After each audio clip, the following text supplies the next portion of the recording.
actually a global top 20 material systems supplier. So we'll go in and we'll design the layout of a fulfillment or a distribution center, and then we'll manufacture the products or the technology that's going to be required to be deployed in the center. We'll integrate it, which means tying in the software and controls to have it operate as one system. The product that we produce in this facility, it's the Automotion branded package, conveyor, and sortation product line. So think about like Apple and Steve Jobs, right? What they did was they mastered that confluence of technology and humanity as it relates to like consumer electronics.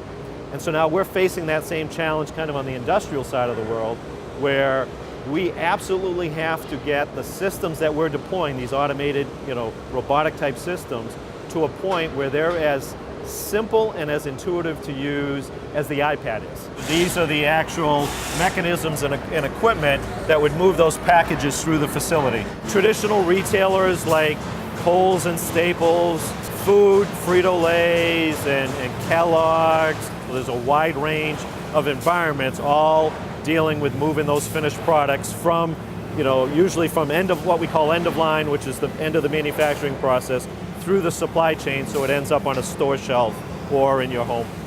How has the landscape shifted from product getting into stores to product getting to people because of e-commerce, people ordering things from the internet, wanting it to come to their house? It's completely changed the landscape. So what's happened is, in the traditional environment, the traditional retail fulfillment environment, you're dealing with large quantities of product that get processed and shipped to a store for you to then go in and buy your one item. In the e-commerce world or the direct-to-consumer world, we have to process that one item.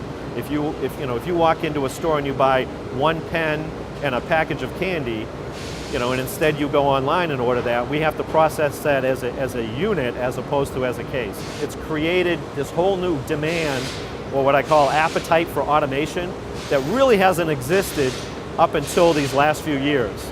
And coming out of the recession of, the Great Recession of 2008, we've experienced 15% compounded year-over-year growth over these last few years, being driven by this challenge, that our customers are dealing with, which is the whole multiple channel challenge, as opposed to in the past, this type of growth would have been driven by expansion of distribution networks.